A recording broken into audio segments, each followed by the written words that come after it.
My return to Mirror's Edge has been exciting and fast-paced. I've enjoyed my time thus far in the City of Glass, despite the fact that Catalyst feels like the polar opposite of its predecessor.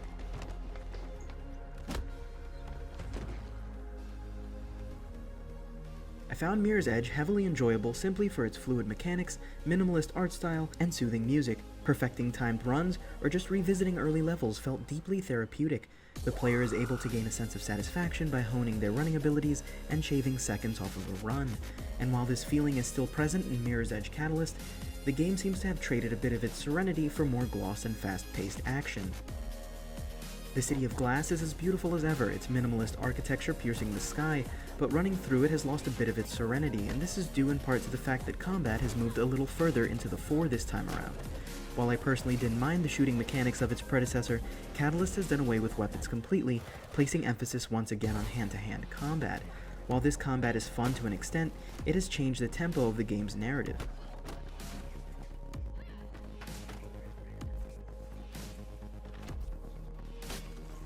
Earlier I mentioned my enjoyment in replaying early Mirror's Edge levels, and that was mainly due to the fact that the narrative ramped up towards the end with higher stakes missions and more combat. But Catalyst has dropped our heroine Faith into hot water from the very start, raising the overall stakes and introducing fast-paced combat and runs from a very early stage. Even despite the somewhat new direction, the new refined combat system is indeed satisfying, and rather than sitting back and soaking up the ambiance of the game, players are at the edge of their seats learning new pathways and timing their movements ever so carefully to push their running abilities to the next level. But within this running system is where I found one of my biggest faults with Mirror's Edge Catalyst. This was reported well before the game's release, but Faith's running abilities are no longer tied to player skill, but to a skill tree. For example, any seasoned player of Mirror's Edge knows what to do at the end of a high jump, and that's roll.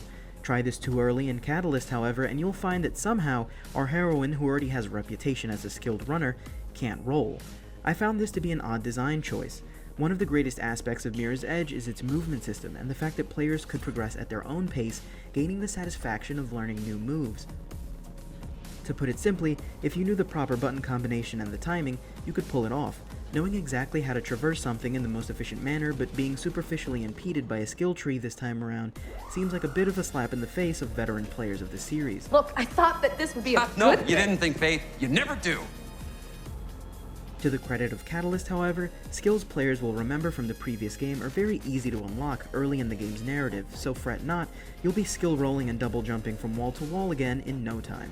Overall, Catalyst has captured the beautiful simplicity of the original's UI, landscape, and gameplay.